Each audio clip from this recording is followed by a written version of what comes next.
It took a moment for my eyes to adjust, because the day was such a bright white outside. She stood, her solid little feet bare against the forest earth. Somehow, I knew her lack of shoes was because she liked to feel the world rather than any deprivation. Her pinafore was white and clean and glowed like bone against the shade. She was the shiniest, brightest thing I'd ever seen, and my heart leapt, and I was ashamed of my filth that I hadn't even noticed until now. When she smiled, her teeth somehow put me in mind of pips when a ripe fruit is cut open. The day, the week, my whole life sharpened into this one point. Her face and the brightness of it. "I'm Flora," she said at last. "Why are your clothes so broken?"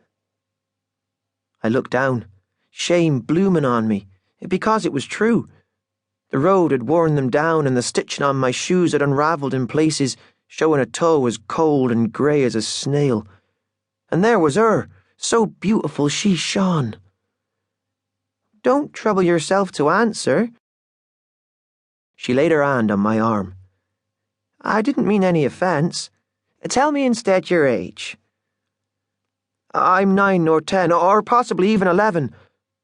I was sorry then I'd said 9, because I was fairly sure I wasn't as young as that. 11 would have been better." "You don't know your age?" She laughed. But it wasn't a harsh laugh, and I found myself laughing with her at the absurdity of not knowing the amount of years you have under your belt. We stood together and talked like this for a while. There was the strangest sense of time flowing quicker than it should. I could only confirm it by seeing how the shadows of the trees had moved, as if they'd speeded up when we weren't looking. We walked up and down too, sometimes in silence. Only the walking felt more like flying. I felt touched by something I'd never been touched by before. The hand of God, even. I needed to test it out, to see if she felt the same. I reached down and picked some grasses. "What are you doing?" she asked. "I'm making a ring for you," I said, hardly believing my own boldness. When the plait was done, I slipped the little green thing onto her finger, and she held it up so she could admire it. "I need to go now," she said, "but will I meet you here again?"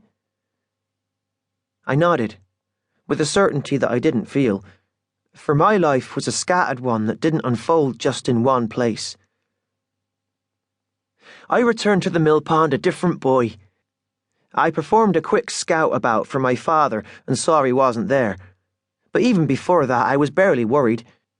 Fear could hardly leave a scratch on me, because some kind of light had got inside. It pushed its way into every bit of my being, even down into the strands of hair, and the feeling of it was so warm and pure it felt like my whole life, and the way it was set to turn out, could be changed entirely. I found the flattened bit of grass where I was sitting before, and I sat there, hoping that Father could have no way of knowing I'd even budged from the spot. How changed and golden everything was.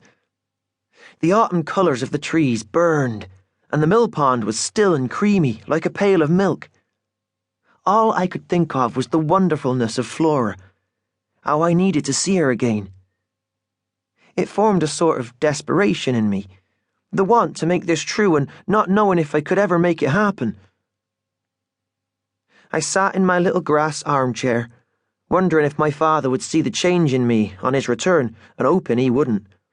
He was the sort to take any bright thing he saw in another's possession to either keep it for himself or crush it entirely. I'll never know if this was the terror that let it in, this fever of feelings. It perhaps skewed the world, and things ceased running on the common lines. At first, my poor brain could not understand what was so unnatural about the figure who came towards me.